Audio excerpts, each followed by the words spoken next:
कहते हैं जीवन एक संघर्ष है। अक्सर लोग अपने जीवन में आई समस्याओं, अभावों और दुखों के आगे हार मान लेते हैं, लेकिन कुछ ऐसे भी लोग हैं जो इन्हीं समस्याओं को अपना बल, अभावों को अपना हथियार और असुविधाओं को अपना सारथी बनाकर समाज के लिए एक नई उदाहरण बनते हैं। जीवन में किसी भी संघर्ष के सामने डटे रहना और उस पर विजय पाना ही जीवन जीने की कला है। ऐसे उदाहरण देखने को बहुत कम मिलते हैं, लेकिन गया में कुछ उदाहरण ऐसे भी हैं जो हमारे जीवन जीने के नज़रिए को बदल देंगे। अभाव, लाचारी और कठिनाइयों से लड़ते हुए गिरना और गिरकर उठना ही जिजीविषा का पर्याय है। हम बात कर रहे हैं गया में फल्गु नदी के किनारे बसे एक छोटे से गांव मानपुर की। यहाँ की सड़कें और गलियाँ भले ही तंग हों, लेकिन यहाँ की मेहनत और संघर्ष की कहानियाँ बहुत बड़ी हैं। कोई बात मतलब तो दिन भर में मिलता है बांटने के लिए तो 200 होता है, नहीं तो 100 रुपया होता है रहने पर। जहाँ गया में लोगों का मुख्य आय का जरिया कृषि पर आधारित है, लेकिन मानपुर के लोगों ने औद्योगिक पर आधारित रोजगार को ही अपने आय का जरिया बनाया है। भले ही ये रास्ता हजार चुनौतियों से भरा है, लेकिन इनके मजबूत इरादे और संघर्ष की जुनून ने इसी क्षेत्र को अपनी कर्मभूमि बनाया है, जो बिहार राज्य के औद्योगिकरण के सपने को साकार करने में एक अहम योगदान दे रहा है। गया शहर के मानपुर में स्थित पटवा टोली का सूती वस्त्र उद्योग, जिसे एक समय में बिहार के मैनचेस्टर के रूप में जाना जाता था, इसकी शुरुआत 1930 में हुई थी। केंद्र सरकार द्वारा औद्योगिक क्रांति के साथ बुनकरों को अत्याधुनिक तकनीक से वस्त्र निर्माण के लिए प्रोत्साहित करने के लिए वर्ष 1956 में मंगल करघा योजना की शुरुआत की गई थी। इस योजना के अंतर्गत 150 बुनकरों को पावर लूम का वितरण किया गया। सूती वस्त्र आधारित कुटीर एवं लघु उद्योग ने गया को एक औद्योगिक क्षेत्र बनने की संभावनाओं से परिचित करवाया है। आज इस उद्योग से लगभग 10,000 लोग जुड़े हुए हैं। लगभग 20,000 लोगों और आसपास के गांवों में रहने वाले जरूरतमंद मजदूर इस व्यवसाय पर आश्रित हैं। माननीय प्रधानमंत्री के आत्मनिर्भर भारत के लिए एक छोटे से गांव का लघु कुटीर उद्योग एक मिसाल पेश कर रहा है। यहाँ बड़े पैमाने पर सूती बेडशीट और पूरे भारत में प्रसिद्ध सूती गमछा बनाया जाता है। सूत मंगाते हैं, उसी से हमारा कॉटन का गमछा, चादर, बेडशीट, रजाई का खोल, तकिया का कई प्रकार के वस्त्र निर्माण हो रहा है। इतना ही नहीं, यह साधारण सा दिखने वाला ये गांव कई ओजस्वी प्रतिभाओं से भरा है। यहाँ हर साल पटवा टोली से अधिक संख्या में छात्र जेईई की परीक्षा पास करते हैं, जो कि भारत के कठिनतम परीक्षाओं में से एक है। जहाँ अच्छी सुख सुविधा, महंगे शिक्षक और कोचिंग के बावजूद आईआईटी की परीक्षा निकाल पाना कईयों के लिए मुश्किल है, लेकिन यहाँ के बच्चे दिन भर पावर लूम मशीनों के शोर के बीच और बुनियादी सुविधा न मिल पाने के बावजूद अपनी दृढ़ निश्चय, लगन और मेहनत के दम पर कामयाबी के नए कीर्तिमान बना रहे हैं। जो भी बच्चे से हम पूछते हैं या उनके फैमिली में कोई ना कोई इंजीनियर वैसा रहता है, तो वो लोग का मोटिवेशन ये है कि हम इंजीनियर खुद भी बनेंगे।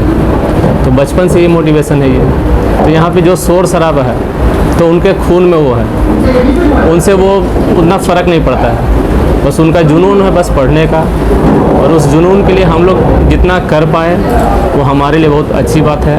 और बाकी सपोर्ट के लिए यहाँ पे जो सर हैं, उनका सपोर्ट के बिना हम लोग भी संभव नहीं है। प्रत्येक साल 15 के ऊपर लगभग यहाँ पर रिजल्ट आता है, मतलब हमारे यहाँ से। और अगर इस एरिया से देखा जाए तो 10 और रखिए, फिर एवरेज 25 रखिए। फिर यहाँ आईआईटी निकलने वाले छात्र छात्राओं भी आज अग्रणी बढ़ रहे हैं, आगे बढ़ रहे हैं।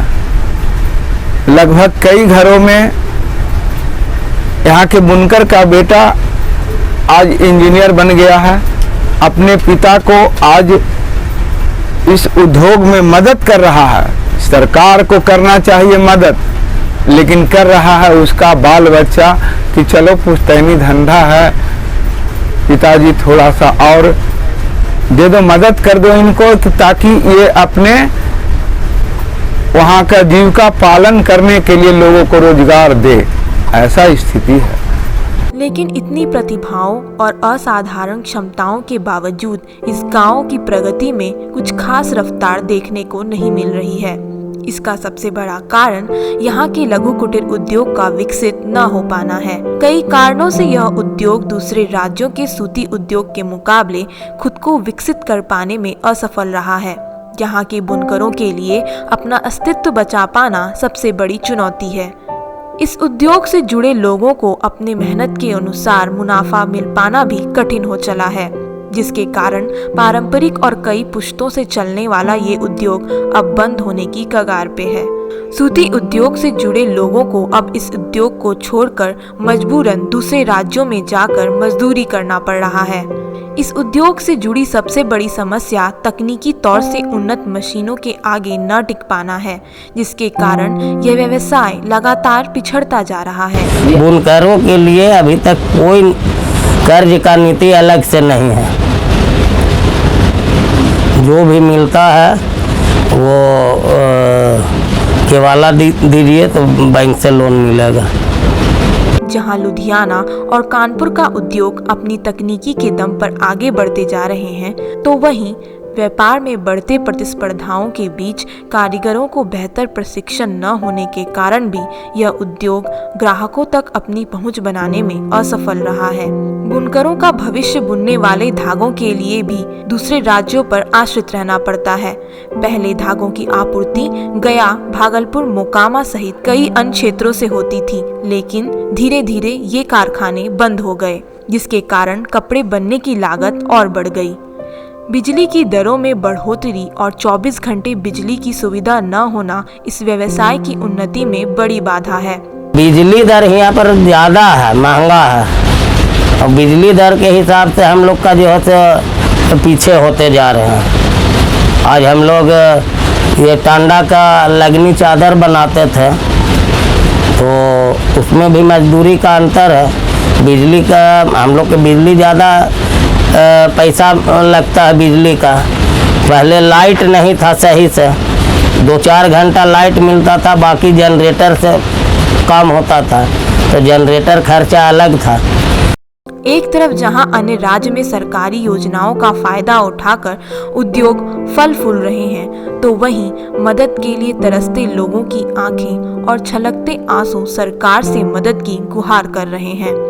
बढ़ती महंगाई की मार उस पर परिवार और अपने बच्चों को शिक्षित न कर पाने जैसी चिंता से घिरे हुए हैं। लेकिन जो आत्मविश्वास और धैर्य को अपनी ताकत बना लेते हैं, उन्हें जीवन की समस्याएं मजबूत बनाती हैं।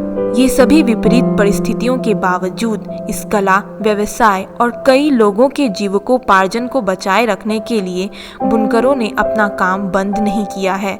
इस उद्योग के फिर खड़े हो उठने की उम्मीद में प्रयास कर रहे हैं। चाहे बच्चे हो या महिलाएं, वृद्ध हो या जवान, सभी ये काम को बड़ी मेहनत से करते हैं।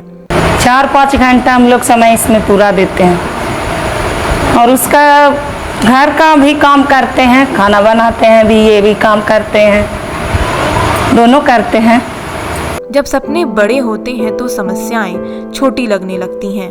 ये इनके अंदर की जिजीविषा की आग ही है जो इन्हें आत्मनिर्भर होकर स्वाभिमान से जीने के लिए प्रेरित कर रही है, जो बिहार जैसे राज्य में उद्योग को बढ़ावा देने के लिए जरूरी है।